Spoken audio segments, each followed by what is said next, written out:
I dare to say, like, reactive shock about what happened. They simply, and I made a really, really emotional address about this pretty immediately after October 7th, where I called out the hypocrisy and I said, what makes these kids different from anyone who went to Coachella or Burning Man or Reading and Leeds or Primavera or wherever all over the world? Why are they so different from all of you? Why is it that the massacring of them at 6 a.m.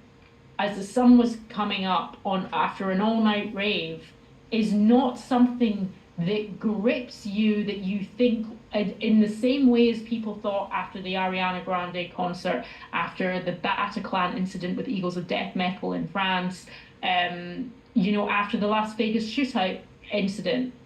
Why didn't people also think that could have been me? They didn't think that because they don't see the humanity that relates to Israel. They do not have compassion, they don't have empathy. And the thing that I've been trying to talk about and to highlight is that this is actually fundamental to the way that anti-Semitism operates. It requires that people do not have empathy with Jews, that Jews can never be victims. Jewish victimhood is denied from us. Because we are this all-powerful, surreptitious force in the world who, it kind of works in the same way as misogyny. It's like we deserved it, we had it coming. These kids deserved it. A lot of the horrible rhetoric that you read after October 7th involved people saying, well, they shouldn't have been having a festival on the border with Gaza. Like, what are they doing? It's Israeli land. Why shouldn't they have a festival? I went to Rome and I stood in the grounds where that festival happened in December with a survivor who was returning for the first time. His name's Neharai, and 10 of his friends died, and he miraculously escaped. He ran for his life for about 8 hours, and his story is unbelievable. But I stood there, and it's a beautiful spot. Why wouldn't you want to have a rave there? There's nothing illegitimate about what they did. There's nothing illegal about what they did. They were just young people having a party. And it doesn't matter whether they were Israeli, Palestinian, Jewish, Muslim, Christian, atheist, gay, straight, black, brown, white. It doesn't matter. They were all of those things. They were all together having a peace festival. This isn't about the delineation between tribes or peoples. This is about humanity. It's just the same as any of these other acts of terrorism, because that's what acts of terrorism seek to destroy: life, humanity, goodness, joy, future, hope, freedom. These kids were so free. You watch the footage from the before, if you've seen the documentary, which is harrowing, very difficult to watch, nightmare inducing. They represent everything that the Islamic Republic of Iran want to decimate, with the idea of a caliphate to completely take away all liberties, all freedoms. They represented life itself, and they were butchered because of it in the most vile, horrifying, mind-bending ways. And the music press should care about it, but that's why they don't. Do you miss music writing? Yeah, I do. When you have a passion for something, can you still enjoy it? Do you still listen to music for fun? Do you still put on those albums? Because Yes. I don't know, I don't really know what I would do if I couldn't do. Look, you've managed to have a second and a third life, and maybe it wasn't one that you had asked for, and maybe one that you don't think that you deserve because you're really, really smart about all of it. But you miss it? Do. Sometimes I say that I don't. And I'm always being authentic when I respond. Because some days I really don't. Some days I just think, oh, that was fun while it lasted, but that was not serious. And the world is a very serious place these days, and I'm really grateful that I have a voice and I have a huge platform and I have a huge audience and people are listening to me. Thank God, because I have truth to share. And it's urgent. It's an urgent reality that people have to accept.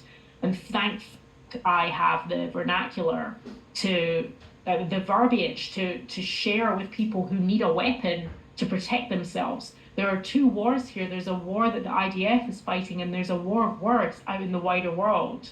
And I'm grateful that I'm a soldier in that war and that I'm able to speak to people.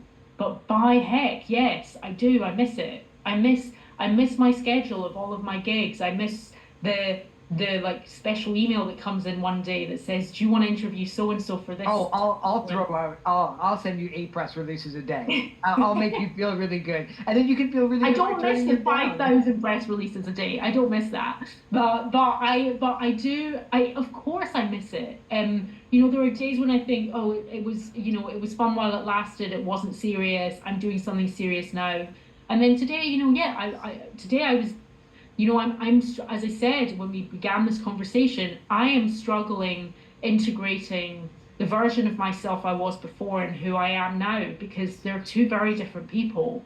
I mean, fundamentally, I'm made of the same things, the same stuff excites me. I like the same art. I'm interested in finding the same types of stories, but how I'm presenting myself to the world is very different. And I am and I'm finding it a challenge to marry up those two realities, because I lost so much. I didn't lose my life, thank God. I didn't lose my home like so many of the people that whose stories I've learned from the South when I went to Israel in December and January. I have so much that I didn't that I didn't lose, that feels comparatively a lot to what a lot of our Jewish brothers and sisters have endured in the past 4 months. But I do miss the thing that brightened my day every day and made me excited for the future. And it was my I lived, breathed, and slept, barely slept music Yeah. for almost 15 years of my life. It was everything. I was living my dream reality, doing my dream job, and circumstances meant that I could no longer do that anymore. And it was ripped from me in such a violent, horrible manner. And my character was desecrated in such a harassing, dehumanizing way that it has sullied my relationship with it. And I don't think, if it were to be handed back to me today, I don't know quite how I could develop the same relationship with it as a result of that, because it takes the shine off it. It's like there's been a breach of trust there, and it's become abusive. And you never want the thing that you love more in the world than anything to spit on you and slap you in the face. It's not like it's horrible.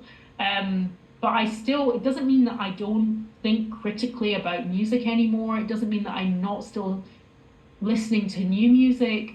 I do have an odd relationship with it. I have an odd relationship with a lot of music I used to love, because I've had horrible experiences now where I've seen things that certain artists have said about me, or, this made me feel a type of way. I've struggled to separate the artist from the music. I had a period during the beginning of my cancellation, or whatever you want to call it, where all I was doing was listening to like awesome 70s music that I'd never discovered before. So I was going back through the decades and kind of like going deeper on some of my interests. And the beauty of music is that there's so much of it to find. Yeah. So I can evade a bunch of stuff that's bothering me and find treasures elsewhere.